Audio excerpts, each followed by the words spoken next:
Üdvözlet mindenkinek! A mai videóban a Pico MÁV M44 071-es pályaszámú mozdonyának H0 építési nagyságú gyári digitális hangos modelljét mutatom be nektek.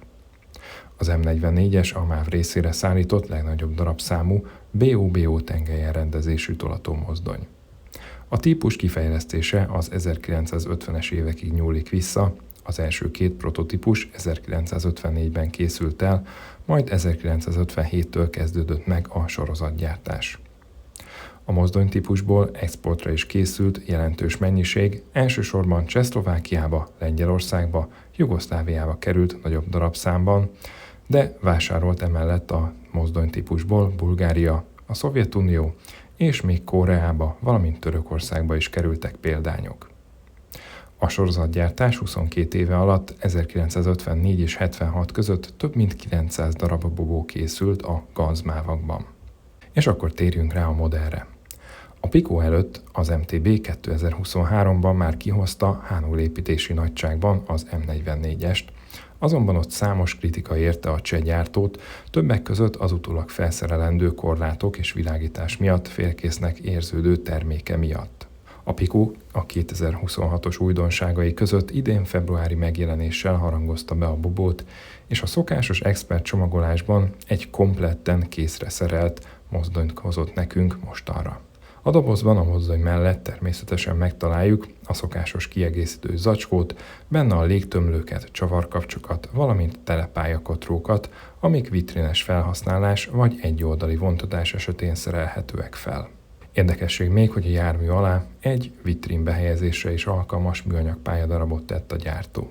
Biztosan helyezték el a mozdonyt a csomagolásban, a korlátok és a mozdonyszekrény közé pedig egy kis habszivacs távtartót is tettek, megóvandó a vékony kis alkatrészeket. Ezzel a digitális hangos mozdonnyal egyébként más dolgunk nincs, ha csak nem szeretnénk kapcsolót cserélni, rögtön felhelyezhető a pályára és játszható.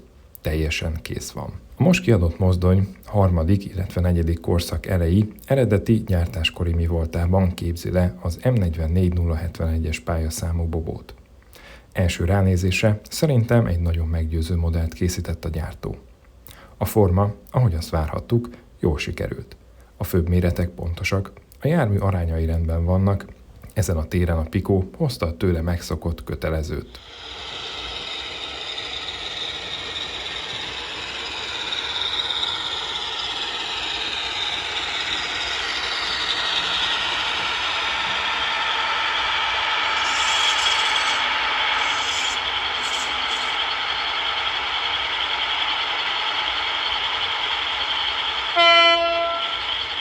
Részletek tekintetében sincs szégyenkezni valója a Zonnebergiek M44-esének. A tetőn gyönyörűen kidolgozott apróságokat találunk. A hűtőrácsozat áttört, finom rajzolatú maratott elem, mögötte felsejlik a hűtőventilátor is. A géptér tetején kialakításra kerültek az emelőszemek, és a kipufogó is külön festett elem. A géptér tetején mindkét oldalt helyes formában és kialakítással megjelenítésre került a hűtőzsaluzat mozgató rudazata is. A vezetőállás tetején pedig megtaláljuk a külön elemként felszerelt kürtöket és ellenállásokat. A mozdony oldalán a szemet megfogják a filigrán korlátok, festett rugalmas acélból készültek ezek az elemek, a kialakításuk pedig megegyezik a modellezett pályaszámú mozdonyon találhatóval, profiljuk viszont az alkalmazott anyag korlátai miatt szögletes teljes egészében. A korlátokkal érdemes egyébként vigyázni, mert ugyan meglehetősen masszívak, mégis relatíve vékony fémelemekről van szó, amik egy óvatlan mozdulatokán meg tudnak görbülni, így a mozdonyt érdemes elsősorban a főkereténél megfogni a pályára helyezés vagy onnan történő levétel során, sőt szerintem a kis habszivacs védőelemeket is érdemes csak a pályára helyezés után eltávolítani róla. Az oldalsó járó trepnik felülete kazánpadló textúrával van ellátva, a főkeret oldalán pedig megjelenítésre kerültek a domború lemezeléssel ellátott panelek is. A főkeret alján pedig elhelyezésre kerültek az itt megtalálható kis szerelvények is, ezeket se spórolta le a gyártó. Szépen kidolgozott a géptér oldala, itt mind a hűtőzsaluzat, mind az oldalsó rácsozat és ajtók lekövetik az eredeti mozdony kialakítását. Az elemek rajzolata nagyon finom és részletes. A hűtőzsarozat mellett az egyik oldalon megtaláljuk a tetőre vezető kis lépcsőket, természetesen ezek is külön elemként kerültek kialakításra. A vezetőfülke is remekül sikerült szerintem, szépen ki vannak dolgozva az ajtók és környékük, valamint az ablakok és pazarlátványt nyújtanak. Megtaláljuk természetesen a vékony fém kapaszkodókat az ajtók mellett, amiknek a kialakítása hű az eredetihez, itt a gyártó megoldotta, hogy a kapaszkodók alja a kasznihoz simuljon. Az ajtók alatt a felső lépcsők a mozdonyszekrénybe vannak süllyesztve, az alsók pedig a főkeretre külön elemként vannak felhelyezve.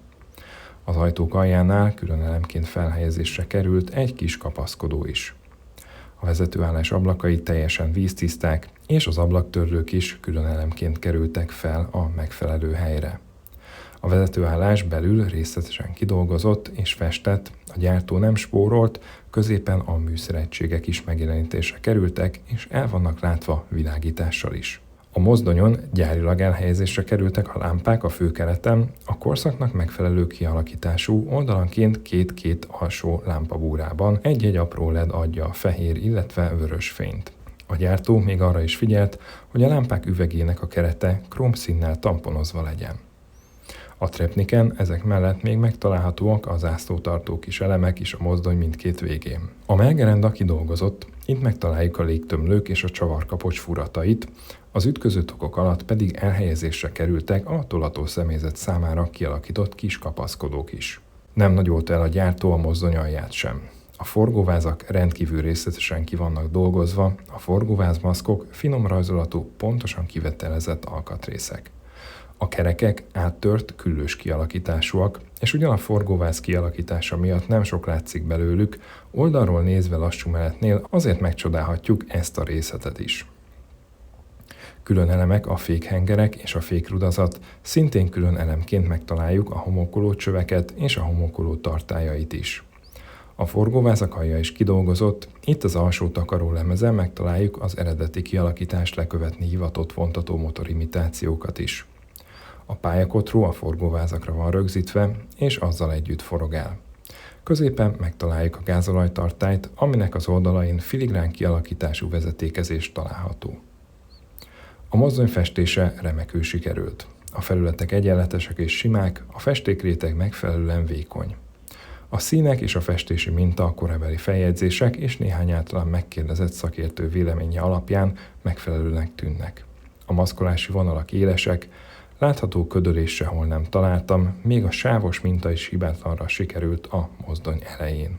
A feliratozás is jól sikerült, minden az adott korszakra jellemző apróság felkerült a mozdonyra.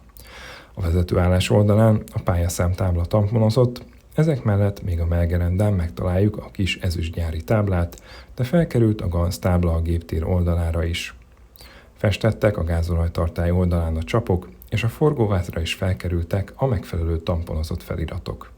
Funkciók tekintetében a mozdony rendelkezik menetirány szerinti világítással, kapcsolható zárfényekkel, tolatófényekkel, amik jelen esetben mindkét végen két fehér fényt takarnak, vezetőpult műszervilágítással, vezetőfülke világítással és alvázvilágítással.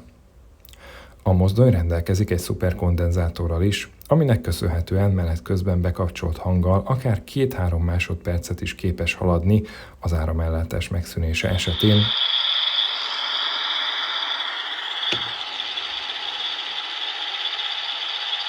Így nem kell aggódni, még a nem polarizált váltóknál sem, hogy esetleg megakadna rajtuk a rövid mozdony. Különlegesség itt még az is, hogy amennyiben megszűnik az áramellátás álló helyzetben bekapcsolt hangnál, úgy a hangdekóder a motorleállítási szekvenciát kezdi el lejátszani, és így áll le, nem csak megszűnik a hang, amint lemerül a kondenzátor, mint más dekódereknél.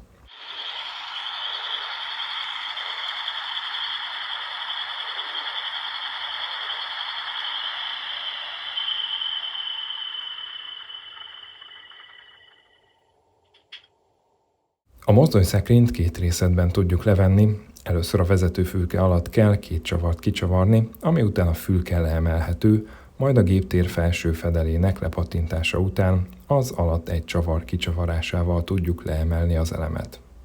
Belül egy nagyon kompakt kialakítást találunk, a nyák több részre van osztva, és a gyártó szalagkábeleket is használt a kis hely miatt ezek összekötésére, valamint pontérintkezőkkel is találkozhatunk a vezetőfülkénél.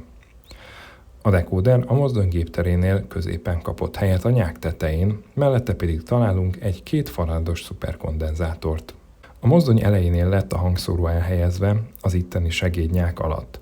Utólagos hangszóró beépítésnél nagyon óvatosan érdemes ezt a műveletet elvégezni, mert itt is flexibilis vezetékekkel kötik össze a nyomtatott áramköri paneleket, és a mozdony első fényszórói is ezekkel kapcsolódnak ide.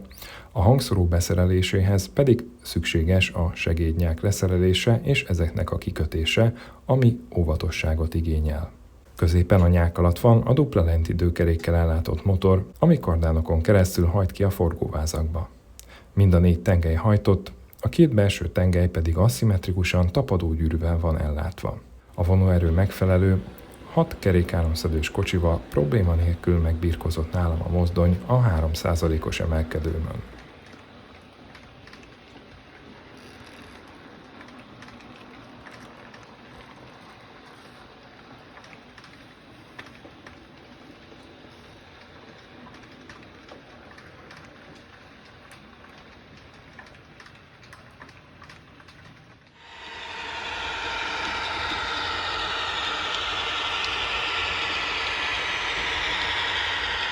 A mozdony futása szép, egyenletes, szitálásnak, rángatásnak nyoma sincs. A lassú menet megfelelő, és már egészen kis sebességnél is elegendő a vonóerő.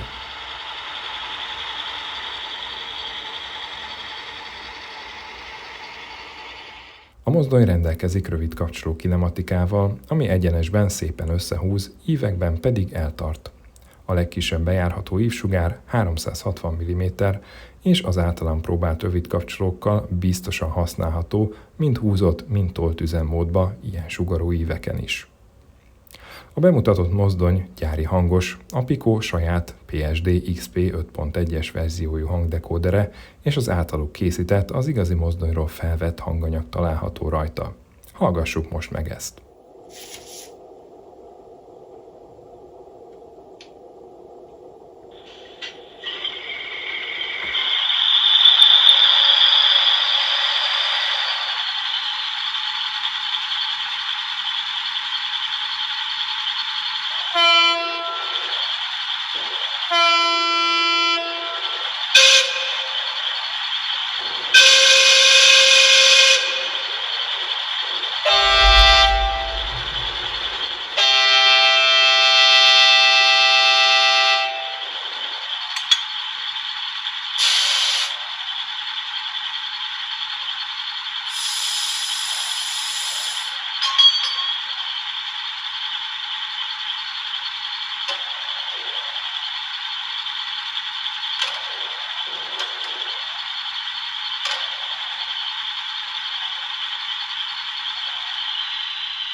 A Pico ezen hanganyaga a korábbi a gyártótól származó hangokhoz képest szerintem érezhetően sokkal jobban sikerült, mind a hangkeverése, mind pedig a mozdony üzemálapotaihoz való igazítás terén érezhető szerintem a javulás.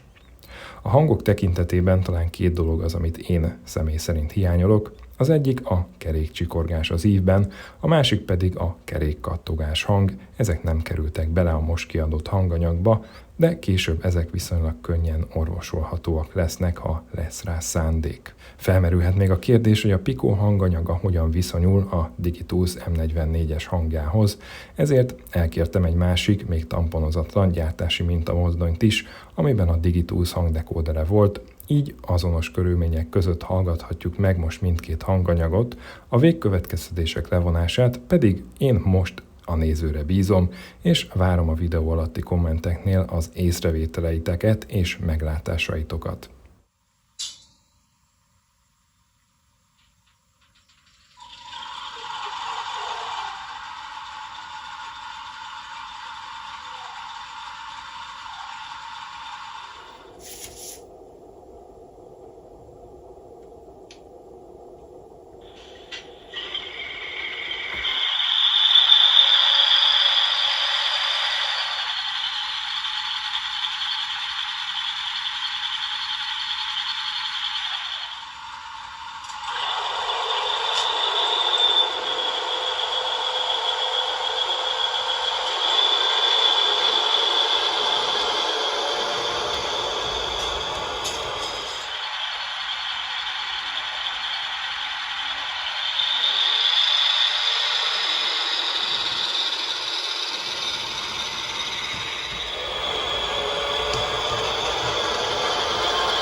Felhasználhatóság terén a most kiadott mozdony elsősorban harmadik, valamint negyedik korszak elejé környezetbe illik, akár állomási tolatási műveleteket, akár pedig rövid tehervonatok vontatását, de még személyvonatok továbbítását is rábízhatjuk a gépre, hiszen ezekre mind használták ekkoriban a bobókat.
Szerintem összességében egy nagyon jól sikerült mozdony érkezett most a Picótól, a kor elvárásainak megfelelő külsővel és beltartalommal.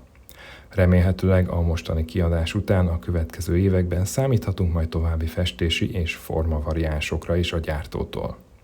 Nektek mi lenne a szívetek vágya Bobó fronton? Remot vagy klasszik gyesebb mozdony? Esetleg valami más? Írjátok meg a kommenteknél. Köszönöm szépen, hogy megnéztetek a videót, további szép napot és jó modellezést kívánok mindenkinek!